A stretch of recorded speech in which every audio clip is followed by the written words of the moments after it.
Hi,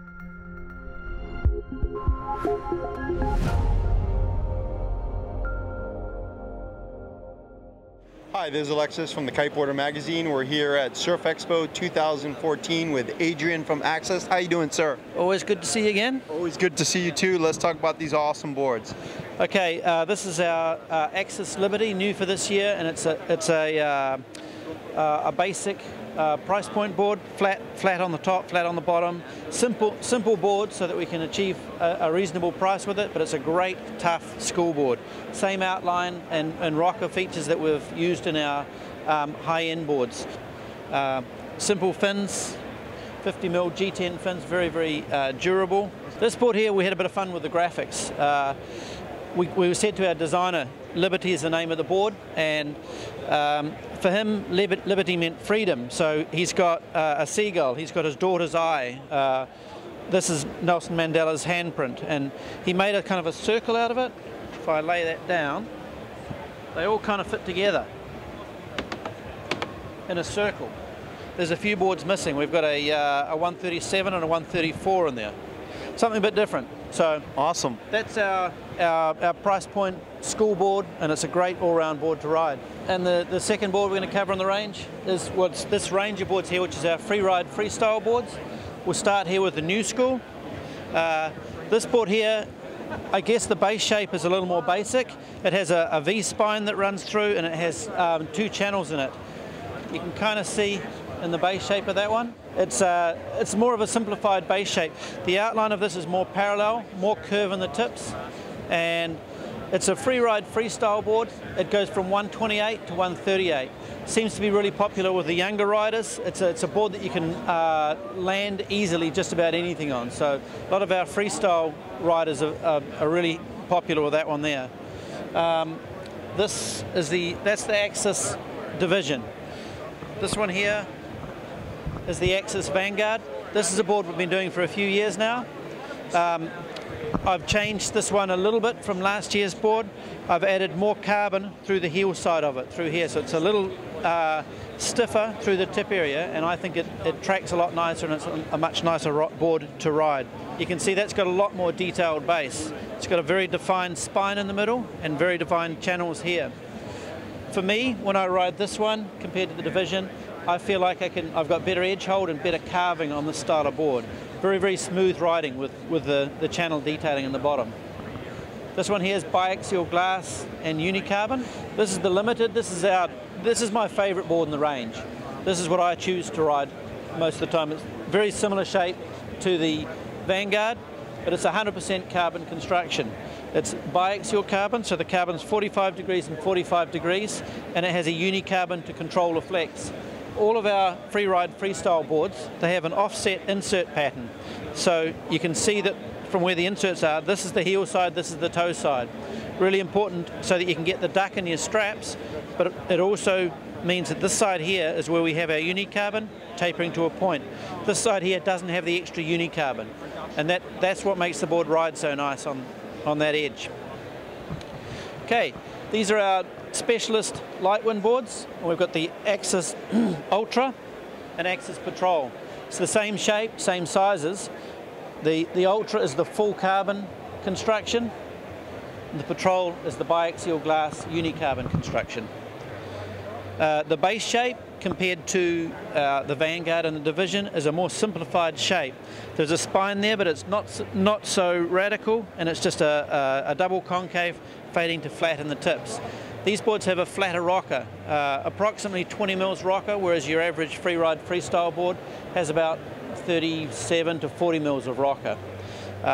Great for light wind, but both of these boards are really designed to be a light wind board that you can freeride freestyle on. It's not just a back and forward pure light wind board. It's something you can have a lot of fun riding.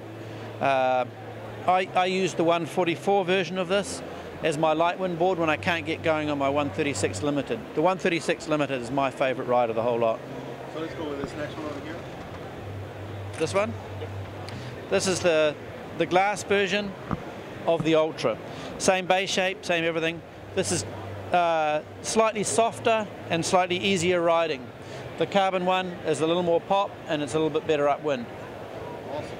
That kind of covers the light wind boards. And then this one over here finally? This one here is a kind of a specialist board. It has a tucked surfboard style rail on it, and it scales down and becomes a square rail on the back there.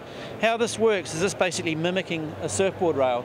The shape of a surfboard rail, it's not a square rail, and it's evolved over, I don't know, 20, 30 years, the tucked surfboard rail. And that transition from a tucked edge through to a hard edge is really important on a surfboard. If you ran a hose with water across here, you'll find that the water will actually wrap around that rail. And if you do it on the back here, you'll find it'll release straight off.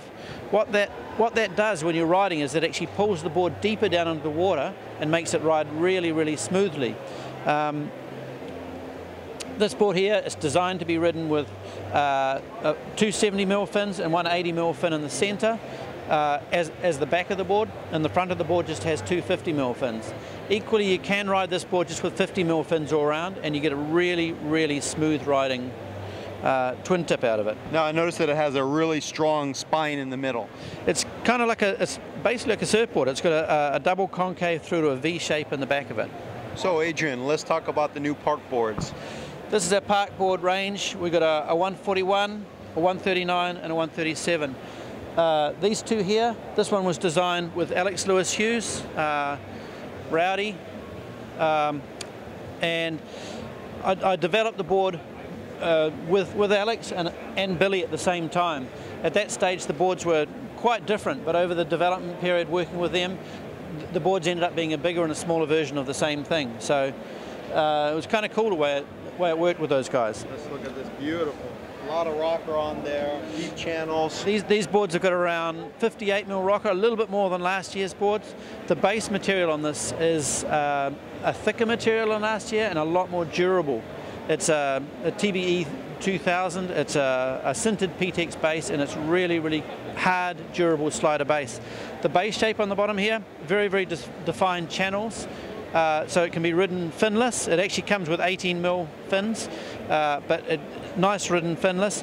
It's basically a straight line across the bottom. So if you are riding kickers and sliders, you've got a long bearing surface here. There's no spines pointing out that can wear off quickly. This is Billy's graphic. All the graphics were done by Alex Lewis Hughes, and he did this one for Billy, and I think Billy's pretty stoked with it. It looks kind of cool. Very nice. Yeah. The raster colours going there. And this is the 137 bootleg. That's described as a 137. Technically, if you measure that board, it's about a 138. The outline, the bottom rocker, the flex, the twist, all of that's really important in a board.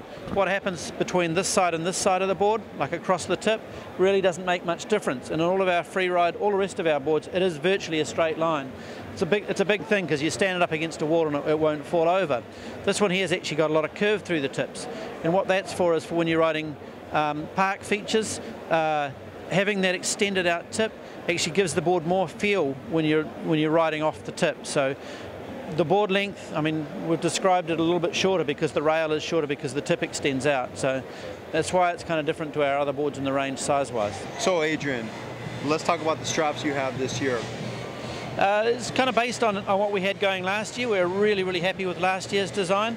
It's got the same base pad. It has an undercut on the side so that any spray that hits here is redirected down rather than spraying up into your eyes. Same on the inside of it here. It has a black higher density EVA frame which gives you support in your strap and pad, and then the red is the softest densities. This is really, really comfy to stand on. Also has the Poron XDR insert underneath the heel here, so it really protects you from heel strike. Two different strap systems. They both fit on the same base plate chassis. This one here has 4 straps, and you can spread them out, and that stops the strap from flexing and twisting too much, whereas this one's just a more standard one with just the 2 straps. So it's very, very easy to adjust. This one here is more complicated to adjust, but you can get the strap and pad exactly how you want. The plastic strap supports just pop up and insert from the bottom. You've got 5 holes there with quite big slots, so it'll fit just about anyone's hole pattern. Very easy to get lots of angle or less angle on there and adjust and get it exactly where you want on the board. Also on this side, there's 3 tow bars, and these are really good depending on your foot size, you can get your toes to hook over one of these and control it. They're curved so that as you swivel your foot left to right, you get good grip on the foot pad. Awesome. Now, for more information on these boards, where can they go? AccessKiteboarding.com. Thank you so much, Adrian. Cheers.